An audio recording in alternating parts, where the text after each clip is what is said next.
नोरमा group, जो सोचता है वो करता है। आपके अपने सपनों का आशियाना। एक बयान ने सब कुछ ठीक कहे जाने वाले एनडीए गठबंधन के भीतर हलचल मचा दिया है। आपको बता दें कि बिहार में अभी अभी सत्ता परिवर्तन हुआ है और कल ही हम बता रहे थे कि इस देश भर में एनडीए गठबंधन से जुड़े हुए जितने भी घटक दल हैं उनके बीच में निश्चित रूप से उथल पुथल है। और इस उथल पुथल ने कहीं ना कहीं इस बात की तरफ इशारा किया है कि क्या नीतीश कुमार को भी अब कोई बड़ा फैसला लेना होगा। एक बयान और उस बयान के बाद से देश की राजनीति में चर्चा शुरू हो गई है। यहाँ तक कि मोदी शाह और आरएसएस की नींद भी उड़ा दी है। और ये कब हुआ है, कैसे हुआ है, हम इसको डिटेल में आपको बताते हैं। और साथ ही कई दशकों से चली आ रही जो बातें हैं उस पर अचानक से इस तरह के बयान का क्या असर होना है, इसके मायने क्या हैं और इसके पीछे की रणनीति क्या है। आपको बता दें कि जो वर्तमान स्थिति है उसमें चंद्रबाबू नायडू का एक बयान है, एक फैसला है, जिस फैसले को लेकर के, उस बयान को लेकर के अब चर्चा तेज हो गई है कि क्या एनडीए गठबंधन के भीतर कोलाहल मचा हुआ है। दो लाइनों से शुरुआत करूंगा कि सियासत की बारीकियां थोड़ी थोड़ी समझ में आने लगी है। सियासत की बारीकियां थोड़ी थोड़ी समझ में आने लगी है। नौटंकी वाले लोग का छद्म चेहरा जनता पहचानने लगी है। जो परिस्थिति बनी है उस परिस्थिति में चंद्रबाबू नायडू का एक बयान और आंध्र प्रदेश के मुख्यमंत्री चंद्रबाबू नायडू अचानक से सब कुछ ठीक होने वाले बयानों के बीच इस बयान के पीछे की कहानी क्या है। क्या चंद्रबाबू नायडू केंद्र की सरकार और केंद्र के फैसले के साथ साथ जो इस देश में एक अलग तरह की व्यवस्था चल रही थी, जिस पर अमल किया जा रहा था, कॉन्सेप्ट कुछ अलग था और उस कॉन्सेप्ट पर आने वाले 2029 के चुनाव को प्रभावित करने वाला जो परिस्थिति थी और उसके लिए जनगणना शुरू हो चुकी है। जातीय जनगणना के साथ साथ कहा यह जा रहा है कि 2029 में वन नेशन वन इलेक्शन और परिसीमन, ये सब कुछ होना है। इस बीच चंद्रबाबू का ये बयान काफ़ी अहम है। इस बयान के पीछे की सियासत है, राजनीति है या उनका डर है, ये सब कुछ अब कहीं ना कहीं कसौटी पे कसा जाने लगा है। आबादी संतुलन के लिए तीसरे बच्चे को जन्म देने पर 30,000 और चौथे बच्चे को जन्म देने पर 40,000 की नगद प्रोत्साहन राशि देने वाले बयान ने सबको चौंकाया है।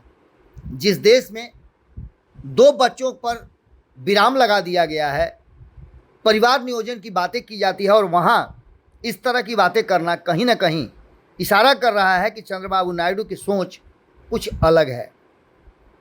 श्रीकाकुलम में जिले के एक कार्यक्रम के दौरान उन्होंने सवर्ण आंध्र स्वच्छ आंध्र कार्यक्रम के दौरान जनता को संबोधित करते हुए उक्त बातों की घोषणा की है। इस फैसले ने लोगों को इसलिए हैरान कर दिया है क्योंकि नायडू कभी खुद हम दो और हमारे दो वाली जनसंख्या नियंत्रण की बात किया करते थे और इसके लिए वो सबसे बड़े, कहा जा रहा है कि इसके पैरोकार हुआ करते थे। अब इन बातों को लेकर के और तीसरे बच्चे के जन्म पर 30,000 और चौथे बच्चे के जन्म पर 40,000 की सहायता देना, ये क्या कहानी कहता है। इसके मसौदे के पीछे की कहानी क्या है और इसके पीछे की पूरी जो चर्चा है वो किस दिशा में जा रही है। क्या चंद्रबाबू नायडू को भी अब ये डर लगने लगा है। डेमोग्राफिक असंतुलन, राज्यों के बंटवारे, देश की नई राजनीतिक पिच और ये सब कुछ क्या चंद्रबाबू नायडू को परेशान कर रही हैं या और भी कुछ कहानियाँ इसके पीछे चल रही हैं। आंध्र प्रदेश के मुख्यमंत्री एन चंद्रबाबू नायडू के हालिया बयान ने तीसरे और चौथे बच्चे के जन्म पर दिए जाने वाले प्रोत्साहन राशि को लेकर के उन्हीं के द्वारा स्थापित नीतियों पर बड़ा यूटर्न माना जा रहा है।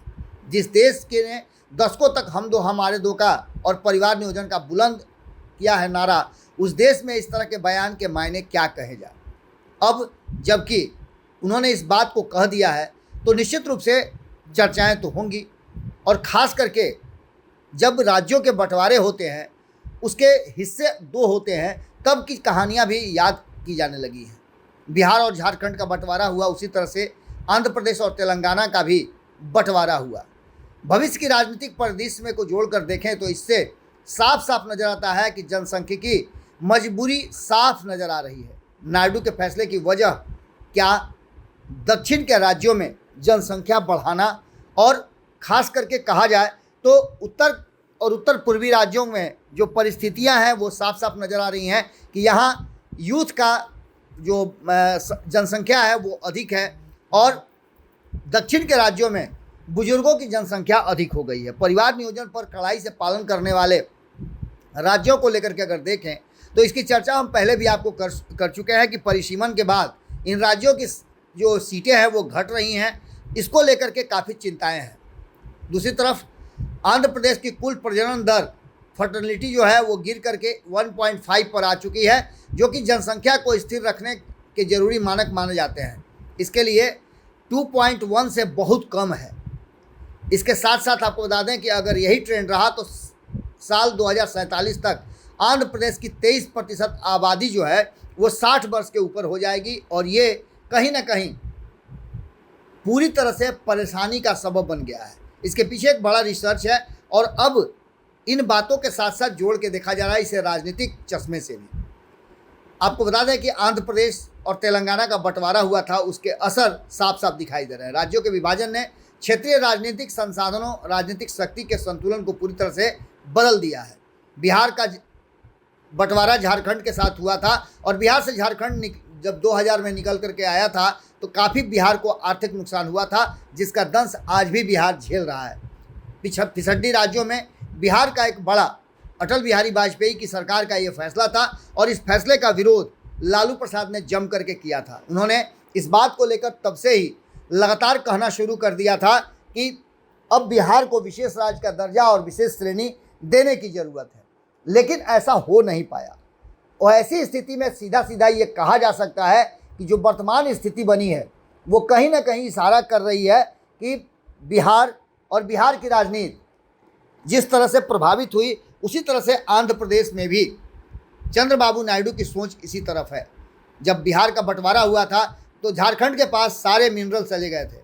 बिहार मुख्य रूप से एक कृषि प्रधान राज्य बनकर रह गया था, जहां बाढ़ और भुखमरी के साथ साथ आपदाएं और सुखाड़ ये बिहार का भविष्य नसीब बन गया था।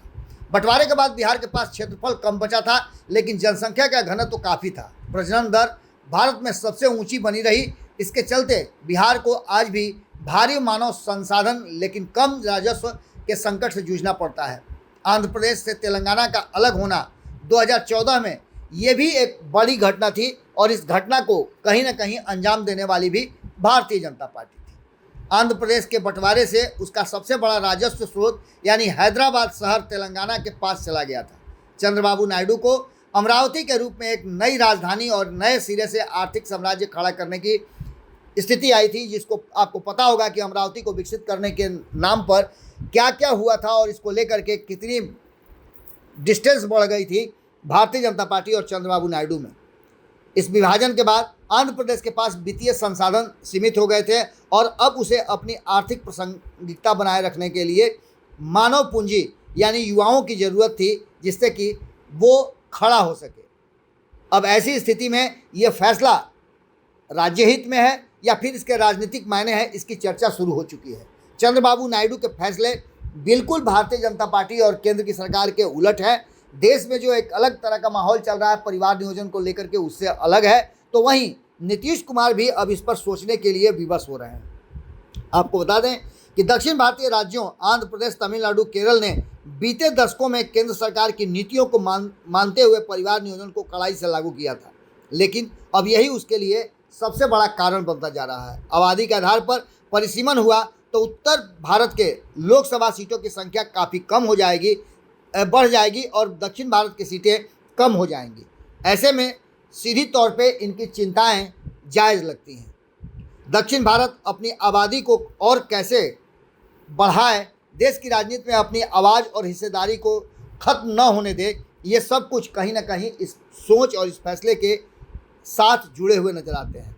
आपको बता दें कि भारत लंबे समय से जनसंख्या नियंत्रण की वकालत करता रहा है, लेकिन नायडू के इस फैसले ने दिखाया है कि भारत अब दो अलग अलग डेमोग्राफी जोन में बढ़ चुका है।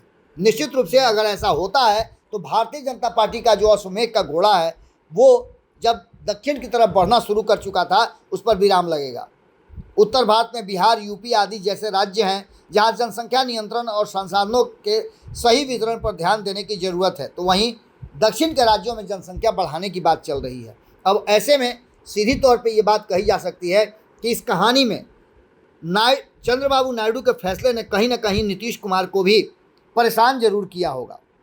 अब जो वर्तमान स्थिति बनी है उसमें कहा यह जा रहा है कि जो परिस्थिति बनी है उस परिस्थिति में चंद्रबाबू नायडू का यह फैसला परेशान करेगा नरेंद्र मोदी, अमित शाह और आरएसएस को।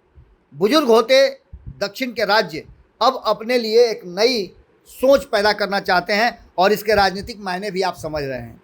एनडीए गठबंधन से यदि चंद्रबाबू नायडू ने अपना हाथ खींचा या इस तरह के फैसलों के विरुद्ध हुए तो ऐसी स्थिति में केंद्र की सरकार पर भी असर पड़ेगा। और अगर ऐसा कुछ होता है तो नीतीश कुमार भी पीछे नहीं हटेंगे, क्योंकि नीतीश कुमार भी एनडीए का हिस्सा है और इन दोनों के कंधे पर केंद्र की सरकार चल रही है। निश्चित रूप से ये फैसला और इस तरह के बयान कहीं ना कहीं भारतीय जनता पार्टी और आरएसएस की नींद उड़ाने के लिए काफ़ी हैं। ये निश्चित है कि नींद तो निश्चित रूप से चंद्रबाबू नायडू ने उड़ा दिया है। अब नीतीश कुमार की चुप्पी क्या करती है।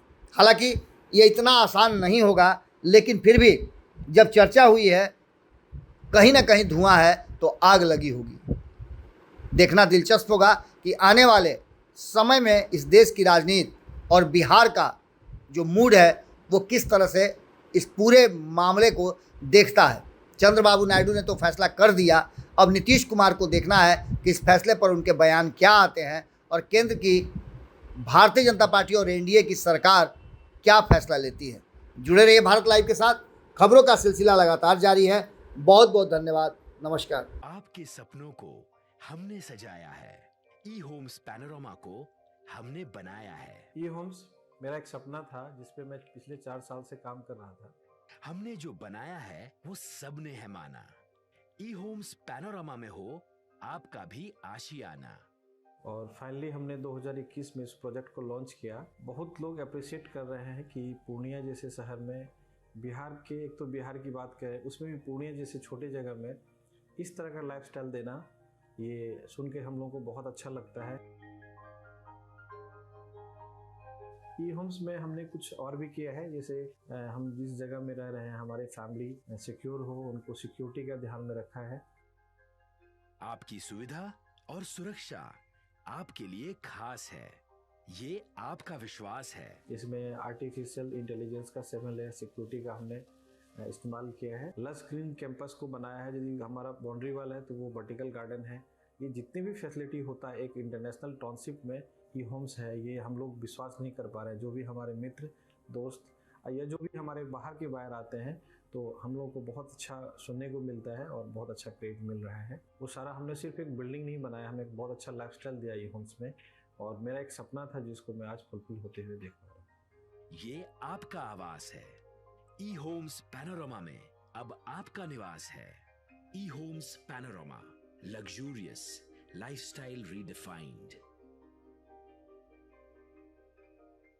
पनोरमा ग्रुप, जो सोचता है वो करता है। अगर ये वीडियो पसंद आई और वह बिहार के राजनीति और बिहारियत से सरोकार रखेनी तो सब्सक्राइब बटन दबा के चैनल के सब्सक्राइब कर ली। ओजे एगो घंटी बा, ओकरा बटन दबा देला से कुल सटीक और मारक खबर रुआ मुफ्त में मिल जाई। अगर रुआ पत्रकारिता के हमनी के नया प्रयोग में सहयोग कर चाहतानी तो ज्वाइन बटन दबा दी। पेटीएम नंबर नोट कर ली 9386816700।